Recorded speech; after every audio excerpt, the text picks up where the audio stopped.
এবার প্রধান চ্যানেলে আসছে নতুন ধারাবাহিক শোলক শাড়ি। রঙিন সুতোয় কোন গল্প বুনতে আসছে সুকন্যা চক্রবর্তী?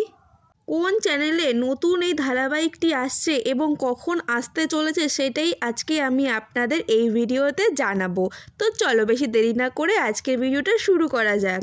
ঘরে বাইরে নারীর লড়াইয়ের বিভিন্ন দিক ফুটে উঠেছে বাংলার বিভিন্ন ধারাবাহিকের মাধ্যমে। এবার এইরকমই একটা গল্প নিয়ে আসছে সান বাংলা।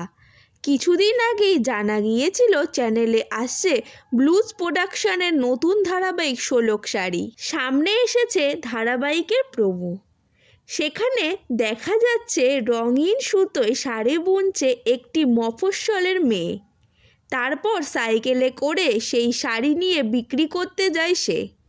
রঙিন সুতোয় স্বপ্ন বোনার গল্প বলতে আসছে এই ধারাবাহিকটি। সূত্রের খবর, ধারাবাহিকে মুখ্য চরিত্রে দেখা যাবে নবাগতা সুকন্যা চক্রবর্তীকে।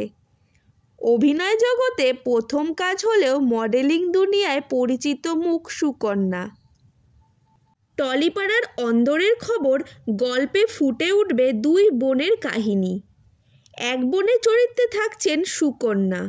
নিজের হাতে শাড়ি বুনে পরিবারের পাশে দাঁড়ায় সে। অন্যদিকে একেবারে বিপরীত মেরু তার বোন। নায়কের চরিত্রেও দেখা যাবে নতুন মুখকে, এমনটাই খবর। যদিও এখনো পর্যন্ত চ্যানেলের পক্ষ থেকে চূড়ান্ত কিছু জানানো হয়নি। সূত্রের খবর, আগামী সপ্তাহেই হবে প্রোমো শুটিং। নতুন বছরের শুরুতেই সান বাংলার পর্দায় আসছে নতুন এই ধারাবাহিক শোলক শাড়ি।